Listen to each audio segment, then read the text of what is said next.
Hello everyone and welcome to another Ruislip Lido Railway video. Here we are at Willow Lawn Station and today's film is going to be about everything track and point related. Now I know a lot of you are already railway enthusiasts that subscribe to this channel, but this is aimed at the novices who don't really know anything about track or railways and have just seen the trains running on the rails would like to know more. So without further ado, we'll shoot off to another location and get started.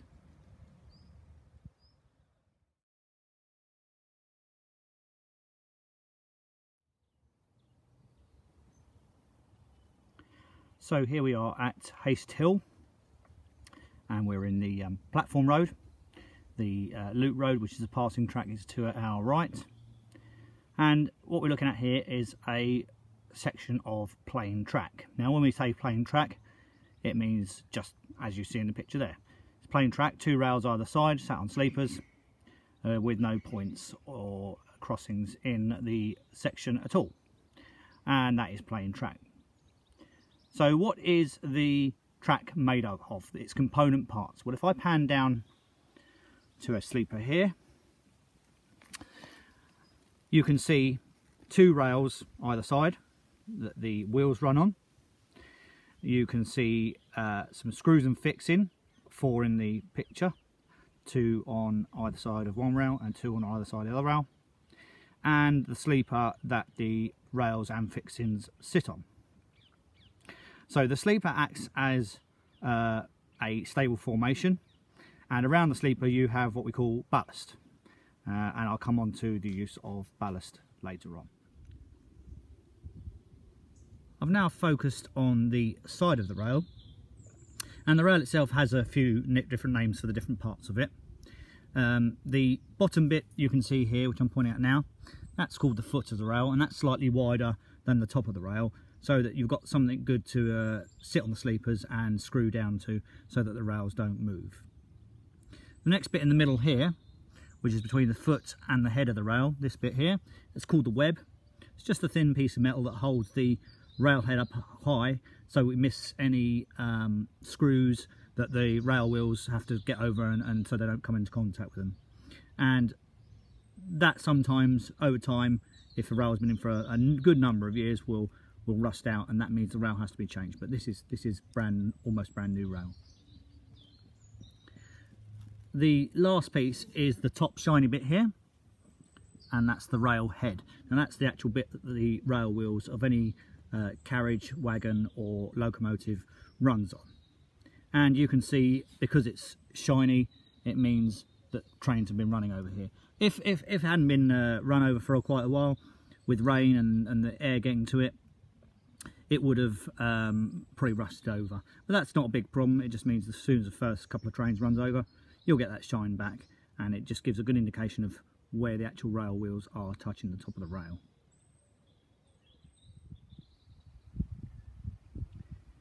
We just talked about the shininess on top of the rail.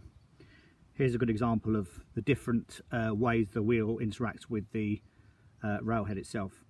On the right hand rail here, you'll see the shiny bit is almost across the whole width of the head of the rail, whereas on the left hand side you've got just one little strip of shininess. So it means that the wheel on the right hand side is contacting the rail more than the left hand side, and that's quite normal. It depends which way the rail is bent. We're on a very slight curve here, or if the rail is canted, which means it's tilted up to one side to allow faster speed around the curves, and the weight of the train will be on one side more than the other on curved track, and will give you this difference in the shininess on the top of the rail. We use many different fixings on the railway to hold the rail to the sleeper. This is one kind of fixing, and that's just simply a screw and plate, the plate being the square thing that is touching the sleeper and lipped up onto the bottom of the rail, and that's a standard 4-inch coach screw screwed down through a hole in the middle into the sleeper. And there's one on this side and one on the other side of the rail, and the same on the other rail on the other side. So there's 4 in total on this one sleeper, and then there's exactly the same on every other sleeper, and the sleepers are spaced roughly about 13 to 14 inches apart, which means the track won't move and the gauge of the track stays exactly as it should be. So here's another type of screw and plate. This one's a mushroom headed screw onto a slightly smaller plate, but if you can just see, the plate has a lipped edge, and these, you have to be more accurate when you screw these in, so that the lip over the bottom of the rail sits exactly on the bottom of the foot of the rail, and that prevents it from moving from side to side. And again, we have one on this side, one on the other side of the rail, and two more on the other rail itself. Do exactly the same thing as the old ones, but these are the more modern ones that we now use on the railway for heavier rail. Now, we talked about it a little bit earlier, but all the stone all around the track here, underneath, around the sleepers, on both the left hand and right hand track here, is ballast. And ballast does a number of things. Firstly, it stops the track moving from side to side, because with the weight of trains going around curves and things like that, with no ballast there, the track will soon move and lose its proper alignment. You'd have curves that weren't nice and curvy, for want of a better word. Straight track would become wiggly. So the ballast is very important. We use 20 to 32 mil granite ballast, which is a decent size for this railway, and we put it all round so the track doesn't move. It also does another job, and that is, which you can't see, underneath the sleepers we like to have at least a minimum of around 4 inches of ballast, and that means that we can pack the ballast underneath the sleepers to raise the level of the track or tilt the track to one side if you're going around a curve. That's called canting, and it allows us to keep the track nice and level so that we don't have any dips or drops or any humps, and gives a nice smooth ride for the passengers. So that's what ballast does. It doesn't look like very important, it just looks like it's spread mishmash all around, but it actually does a very important job. And the way the ballast works is that it's all ground up in a crusher when it's bought from the quarry, and it actually interlocks together so that it won't move. You can dig it, it's not glued together in any way, but naturally it forms and sits in its own little block and stops the track moving, as I said before. Now, over time, with movement of trains, it slowly crushes down in smaller bits, and when you get to that stage you have to take it out and put fresh ballast in, but that should happen over quite a number of years, so you don't have to change it that often. But whenever we do relaying a track, we always put new ballast down to make the job proper.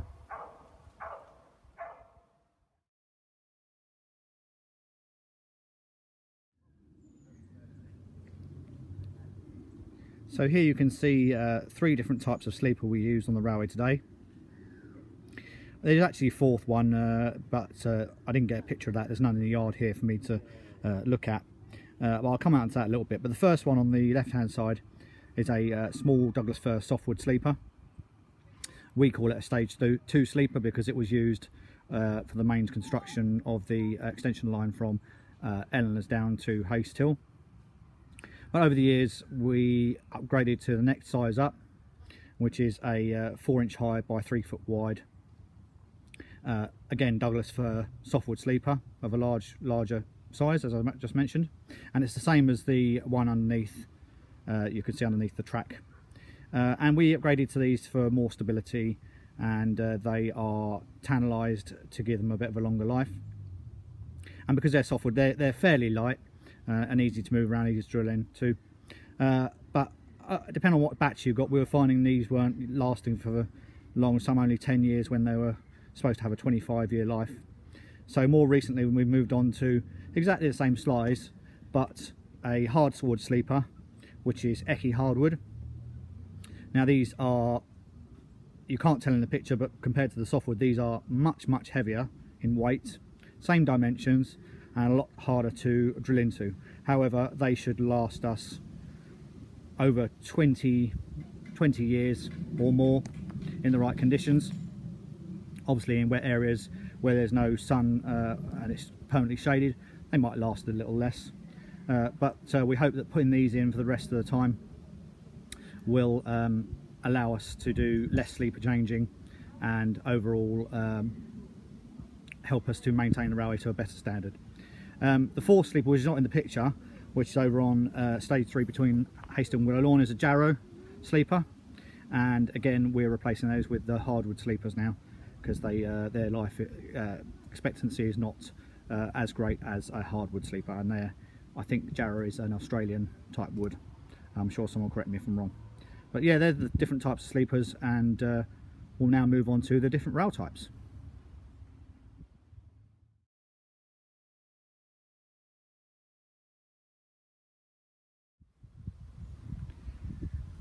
We use mainly 4 different types of rail on this railway, and over the years it's a mix of imperial measurement and metric measurement rail size. What we're looking at here is some 25-pound rail in old money, and the 25-pound signifies that the rail weight is 25 pound per yard. So obviously the rails come in various lengths. Mainly at this type they come in 18 to 20 foot lengths, but for every yard of rail, which is roughly about 3 foot, a yard of rail will weigh 25 pounds, and that's how you tell what size of rail it is. So that's 25 pound. Although this is on its side, this is the second type of rail we use on the railway, and this is 30-pound rail in old money. And as I said before, it means it's a slightly heavier rail. I don't know if you can tell from the last bit of rail, but the head is a bit thicker, the foot is a bit thicker, and it's generally a bit bigger size. Now we use this rail primarily from Haste Hill to Willow Lawn, and as I say, 30 pound per yard weight, and these usually come in 30-foot lengths. So you imagine how much that weighs. You probably need a good 4 blokes to pick up one whole rail. Now I haven't got any loose bits of rail to compare next to each other, but what we're looking at here is the metric version of 30-pound rail, and this is called S14, and the number 14 means that it's 40 kilograms being metric per metre. Now these are the new standard which we're replacing the whole railway with. A nice heavy durable rail. If you did stand it next to a 30-pound piece of rail, you wouldn't see too much difference, but there would be a slight difference in the size of the rail. But 14 kilos a metre, and these usually come in 40-foot lengths, which we have to stretch across 2 wagons when we transport them, and they are very, very heavy. You either have them lift them mechanically, or need at least 6 to 8 blokes to lift them, as opposed to 4 for the 30-pound rail.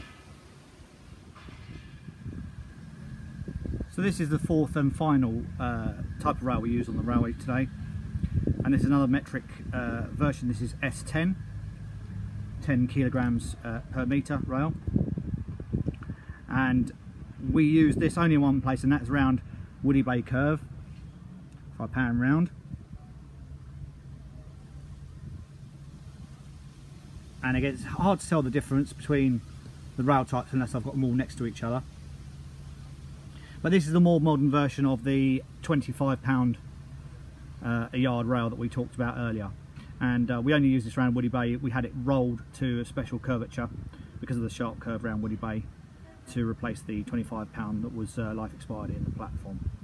So there we have it. That's the 4 different types.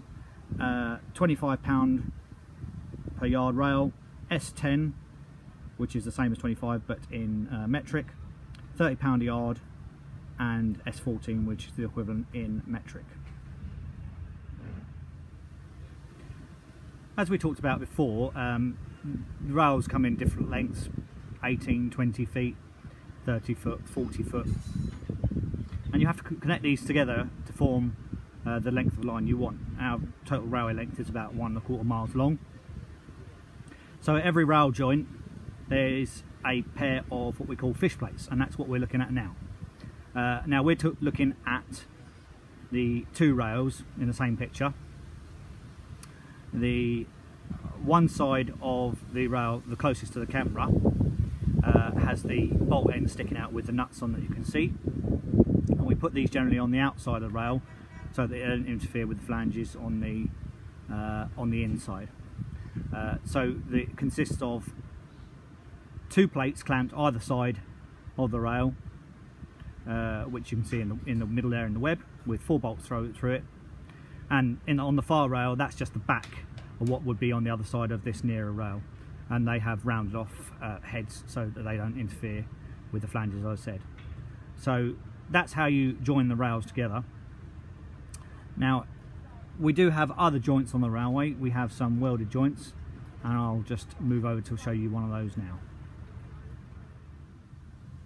So as I just said, we have a few welded joints on the railway, and these are used primarily to join rails where the rail size is different. And you can see the rail nearest the camera, that is a piece of S14 on the right hand side of the picture, and it's joined up to a piece of S10 on the left hand side, and you can see the weld in the middle. And that's because you can see at the bottom the foot is a different size, the railhead is a different size. We keep the insides of the railhead together and the same, because that's where the flange runs along, so it doesn't really matter too much about the outside, but that's the way we join these 2 different types of rail up. We don't use them all over the railway, it's just where the rail goes from one size to the other, and for same size rail all the way along we use the previous fish plates and bolts, as I've already mentioned. There is another way of joining different size rails, and that is a specially cut fish plate, and there's one just around the corner which we'll go and have a look at now. This joint we're looking at here is another different size rail joint. Again, look at the foot of the rail, you can just about see the 2 different size rails, and this goes from £25 old money rail on the left hand side to S10 modern £25 metric rail on the right hand side.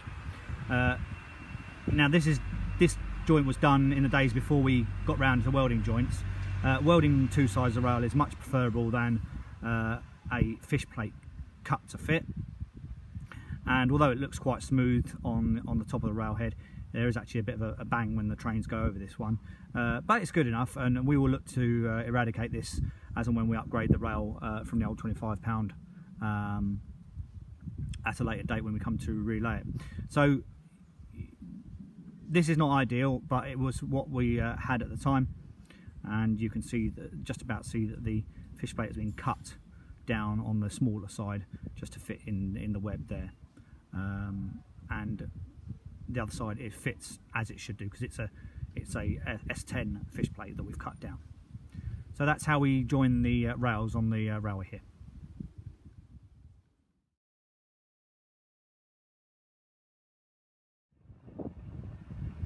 Now, every rail in the country is defined by its gauge. Now, that's not the size of the rail that we've previously talked about, but that's the gauge that refers to the distance between the inner 2 faces of the running rail.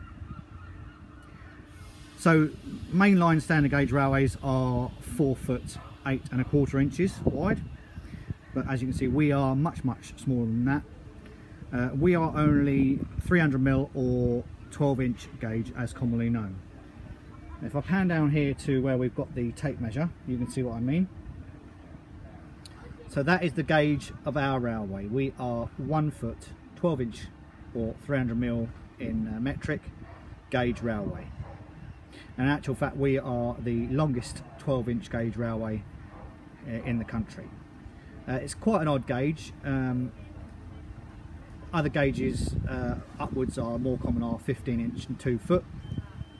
More commonly below this gauge are model engineering, that's 10 1/4, 7-inch and 5-inch for model engines. We have another gauge that's right close to us, which is 12 1/4 inch, which is more common for largest railways, and we are right somewhere in no man's land with a gauge of exactly 12 inches. And that's 12 inches on the straight. To ease round curves we do come out to 12 1/4 because our wheels can handle it, but normally the gauge is 12 inches.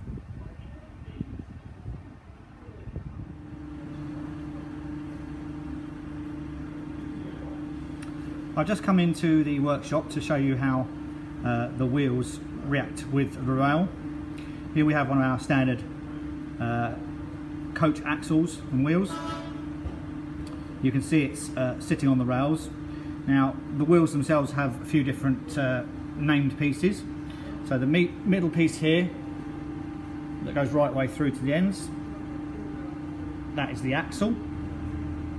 That's one rail wheel, and that's the other way rail wheel. Now you can see, if I come around to the side, that the rail wheels have a flange on it, and the flange is this piece round the outside, and that stops the rail wheel from going side to side in that sort of motion there, because it sits in the track and the track is 12-inch gauge, so it can't move anywhere. The wheel actually sits on this bit, which is called the tread, and that's what interacts with the rail down here. So all in all, the wheel can't move from side to side, and it has a special way of getting through points, which we'll look at a bit later on.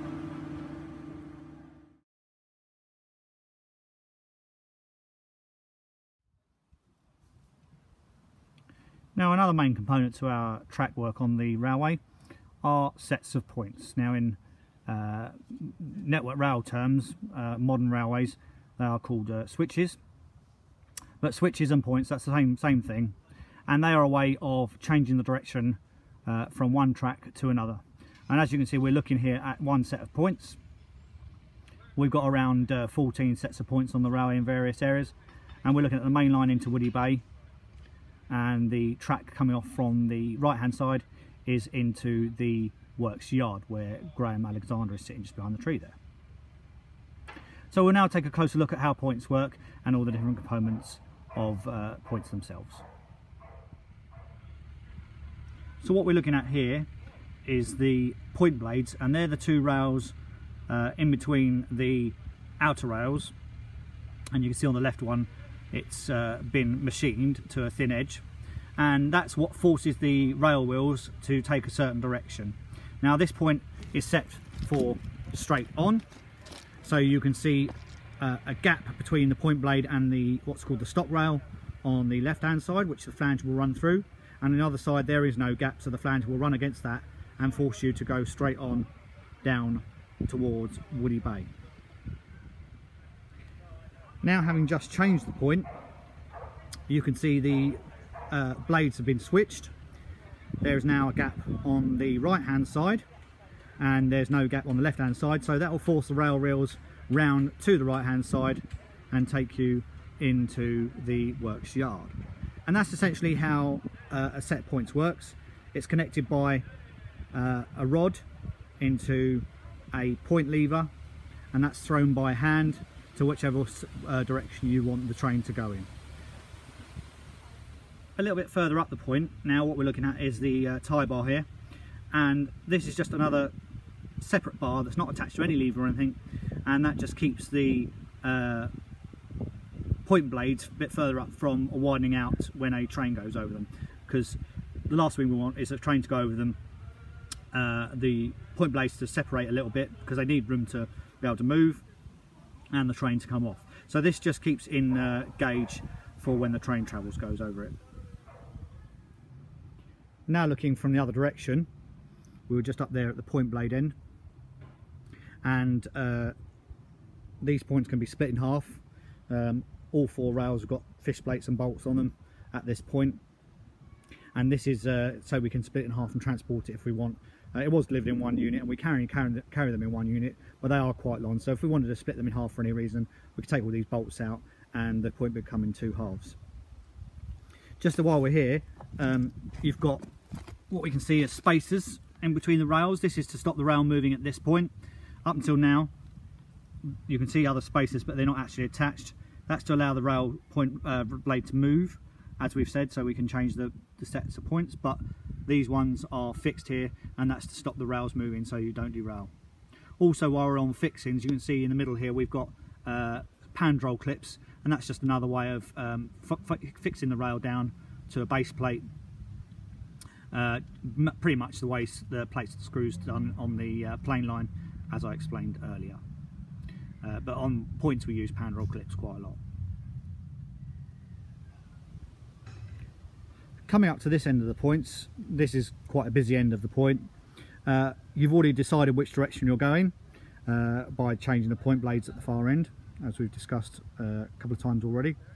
So now we just need to make sure the wheels continue going in the right direction, either on this track here or this track here. And obviously to get over one of the rails you need a gap, and that's where this conglomeration here is, and I'll focus in a bit closer so we can see what the actual bits and pieces are in there. So looking closer at this end, and a train's about to come, so it's a good opportunity to show you how the rail wheels go through this point. But you've got the running rail this side, this rail next to it is a check rail, this is the wing rail, which is an extension of the point blade from further down, the nose of the crossing, which is the V in the middle, the other wing rail, another check rail to hold the wheel in place, and the other running rail. So depending on which track you're going to, the train's going to be coming from this one in a second. The two running rails will run on that rail and onto there, or going the other way from there to there.